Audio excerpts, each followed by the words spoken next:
I'm turning 20 in a month, but this happened when I was in ninth grade, and I was a naive 15-year-old just starting high school. I live in Florida, so we have a different school system and such, but bear with me. So when I started high school, I decided I wanted to be part of chorus of the school. So I go to the second week of school, and that's when I meet Hank for the first time. So we go around, everyone says their name and a few things about themselves, the usual shit.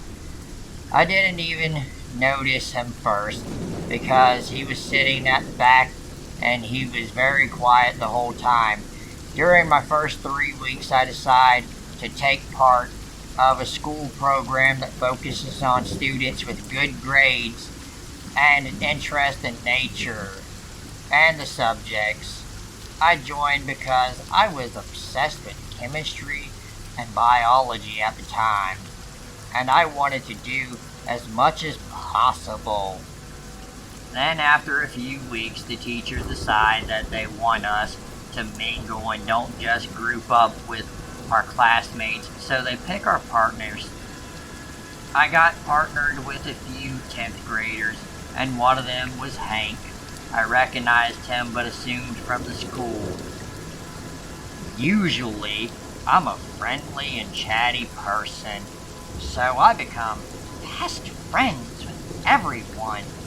Time goes on. He reaches out to me over Facebook. We chat a bit.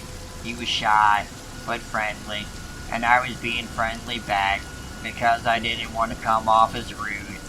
But I knew that some boys think if you were friendly that you were flirting, so I intentionally kept him at a distance and talk about boys and shit. You know how it goes. I then got a boyfriend, and I knew he didn't like that. We were kind of friends because we were in chorus in the science program, but nothing past that. Time goes by. It's been like 6 months. And I know he likes me. I had just been broken up with, so he thinks I'm free. I told him at a distance, but he starts to act weird. At first I thought it was because he has a crush on me, and he doesn't know better. But then he gets weirder, like going to the fountain to drink, but kept watching me through the doorway, checking out who I was talking to. I had guy friends at the time, and whenever he saw me talking to them, he wouldn't leave me the fuck alone until I told him who they were. We aren't even really friends at this point. He keeps following me at school, on field trips with the chorus and the science program. One time, I caught him taking pictures of me. One time he was showing me pictures on his phone, and he accidentally showed me a picture of my own ass. I was standing normally with my back to him, talking to my other friend in the program, and he took a picture of my ass and legs. He laughs it off again, says it must have been an accident, but the photo was clear, and I was perfectly in the middle. I get even more creeped out, distance him more. He keeps texting me, and me trying to ignore him and carve him softly and nicely. I didn't want to make it awkward, so I kept blocking his attempts of breaking out of the friend zone, even though I don't believe the friend zone is a real thing. He was still following me, looking up everyone I knew on social media. He started this creepy game where he would tell me what I was wearing even though I didn't see him at school that day. He didn't have any friends, so no one told him what I was wearing. I don't know how he knew what I was wearing. When my friends would see him, and everyone had to focus on keeping me out of his sight, my friends felt uncomfortable by his presence and creepiness. One time I was wearing a knee-length skirt with normal t-shirt and black, not see-through stockings, and he was messaging me. I had to go to the bathroom thinking about you in that sexy little skirt made my dick hard, and I didn't want to bust a load in class. Fucking gross. After that, he was unavoidable. After every school function, every day, he would find a way to annoy me and my friends. He spread rumors that we were together and that I loved him. I had to find a new route to the bus station because he memorized where I went, and he started to go that way just so we could coincidentally meet. Finally, summer came. We go on break. But he just kept messaging me.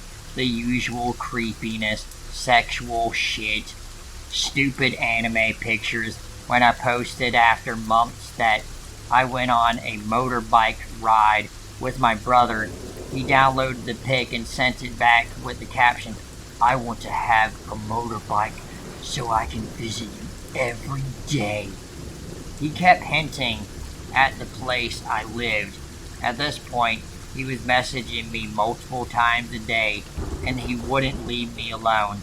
I didn't message him back anymore, and just ignored his existence. I went to a summer job where I reconnected with an old friend who I told everything about this guy. She mentioned that her best friend is a gang member who likes to help girls like me and scare away the dude. So I say okay. At this time, I was desperate to get Hank to leave me alone.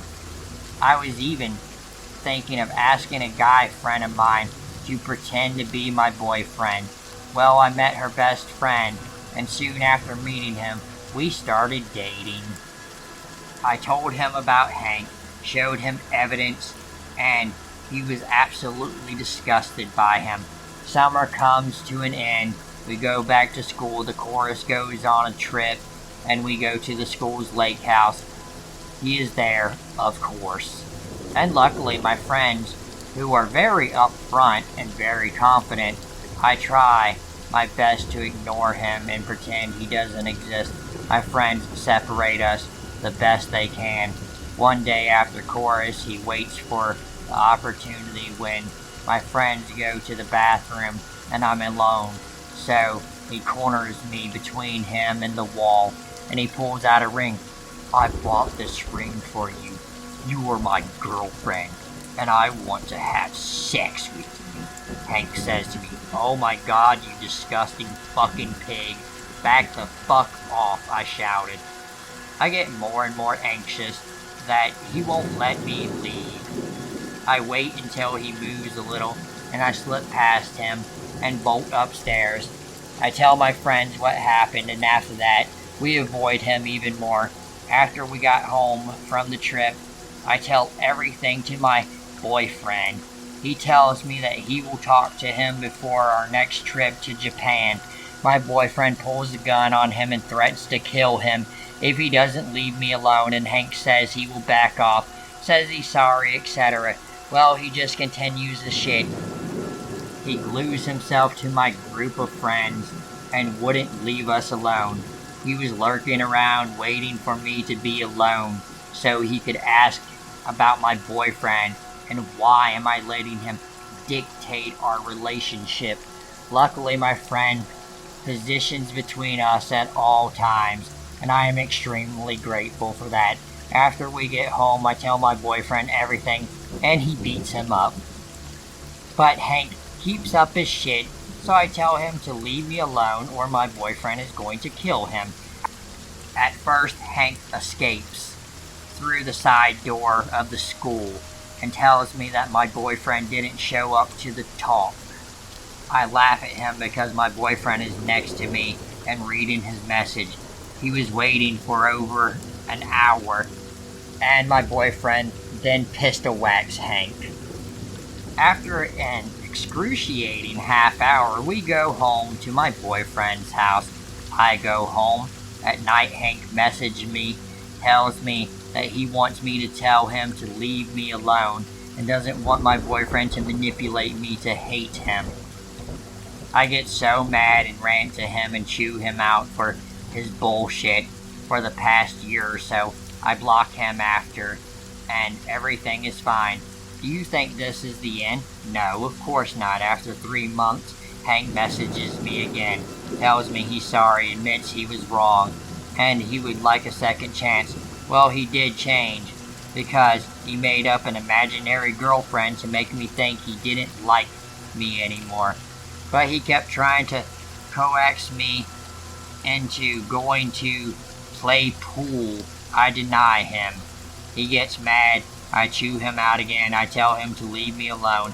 He clearly hasn't changed, and I don't want him in my life, and to fuck off. He blocks me on Facebook and leaves me alone. He messages me again, and then I tell him to leave me alone again. After that, he doesn't try anymore. He has found himself a new target. The new girl looks like me. I leave the chorus, and the program is over, so he doesn't have an excuse. After a year, he starts showing up at the store I went to every day. I was getting mad, so I decided that I would not go to the store anymore. I eventually forgot about it, and after a while, I went back to the store. After that, I noticed that when at a school function, he would look at me multiple times and would quickly take his eyes off of me when I noticed. Then he graduated and moved to a different city. I kept and still keep him blocked. But one time, when he was stalking my Instagram profile, he accidentally clicked the request follow button and quickly deleted it. I blocked him there too. I graduated high school, started university in the same city, and my then boyfriend went to prison for drug trafficking. But I know that he's going to beat the case, and we'll be together soon.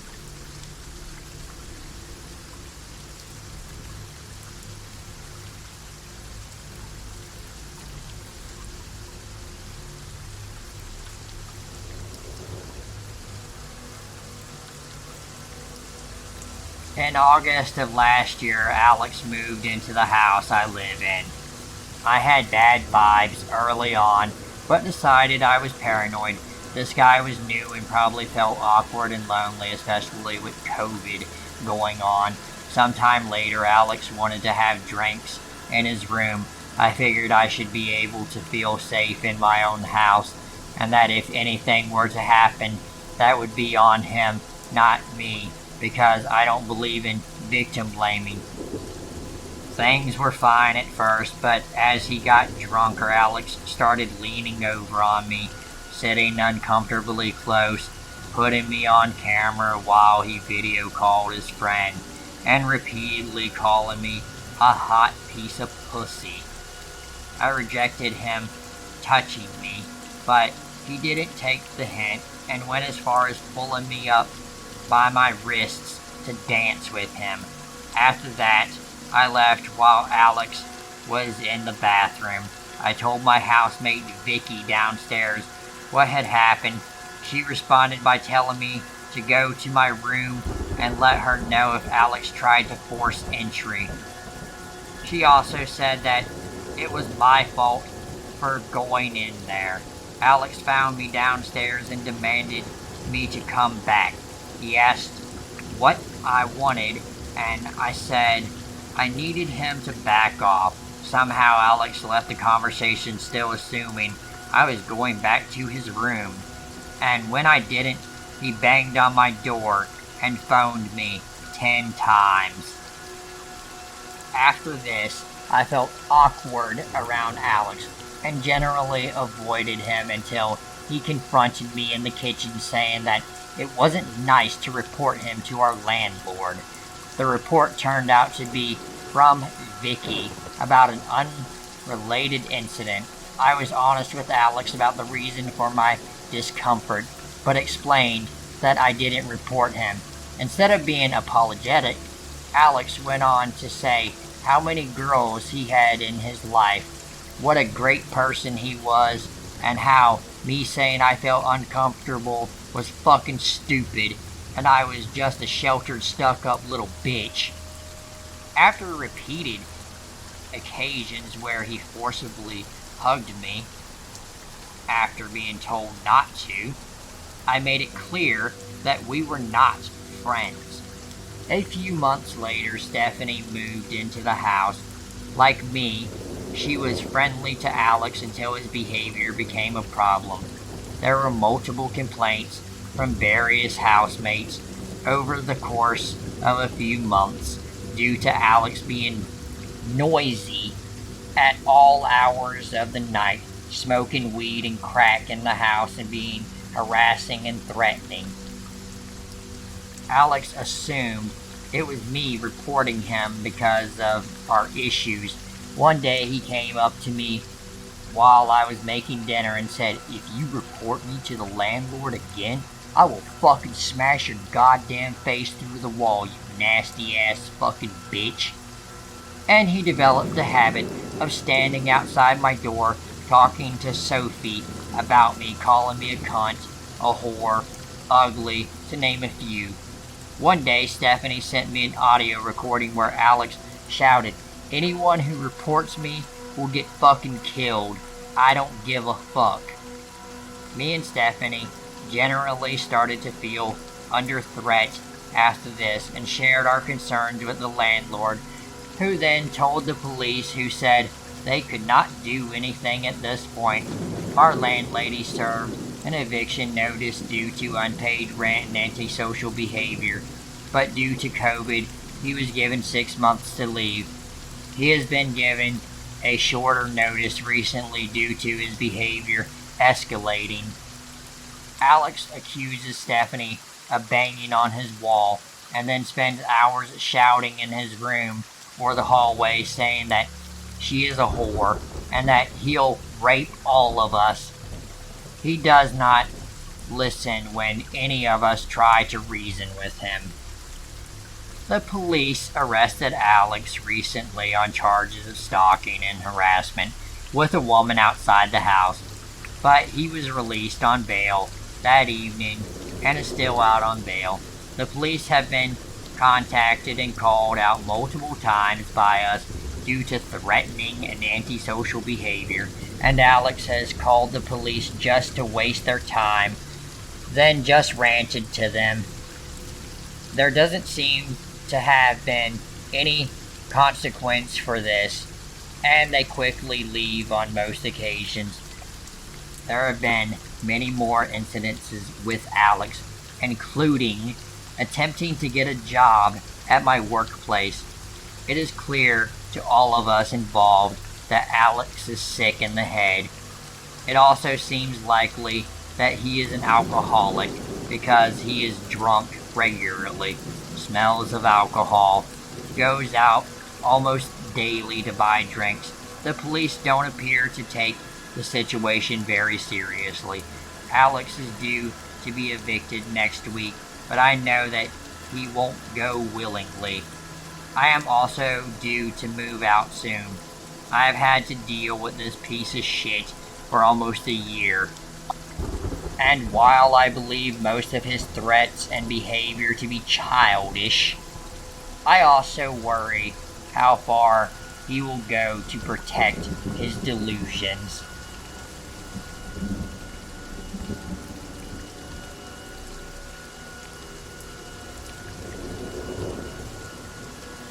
A few weeks ago, I was dating a man for who I respect.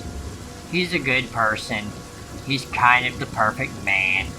We broke up because I had to move to begin my training as a soldier. It was a peaceful breakup. We have a lot of affection for each other. We're still very good friends. Our families are friends too. It's kind of funny because he lives where my parents live. I live in the same neighborhood as Jake's parents. Because of COVID-19, I can't go to see my parents for holidays. I spend the holidays with Jake's parents. A few weeks later in March, I leave my house to go to work. Someone wrote insults on my door. My car is scratched. I'm pretty shocked. I'm angry and downright fucking disgusted and pissed off. The police quickly find out who the person behind it is. The day before, someone had been caught 2 miles away and fined. The police asked me if I knew the person who did this. She's a lady in her mid-20s. Her face is unknown to me. A week later, I get a call from Jake, who warns me that he's visiting his parents with his girlfriend, whom he's been dating for a year. We're both friends on social media, and she's a normal person. I didn't ask him about it. I told myself that he just wanted to see his parents, and that he found an excuse to come. I come home from work at night, and it does not miss. I surprised the lady of the photo near the entrance of my building. She was clearly drinking before I got there. I'm on the defensive, ready to fight. She called me a whore and said that I was too involved in this guy's life and that I was trying to separate them. In short, that I was the other woman. Furious, I called the police, who tried to calm the lady. I went up to my house with a few men because my presence made her angry. Later, I learned that she went to a van, but they didn't let her drive because she was drunk. A few days later, I learned the truth. Jake visits me on weekends with his girlfriend. She told me that her mother has dementia. Apparently, she assaulted someone. Police found a shotgun in the back of her car. I asked her what her mother's name is. The police assumed that she wanted to attack me for no reason, but Jake's girlfriend explained that it was because I had spent the holidays with her boyfriend's parents when she couldn't do it. Her mother had taken the news very badly, and she was afraid that her daughter would lose her boyfriend. The mother is on treatment. I withdrew my complaint. I think about this story now because I learned that Jake and his girlfriend are expecting a baby.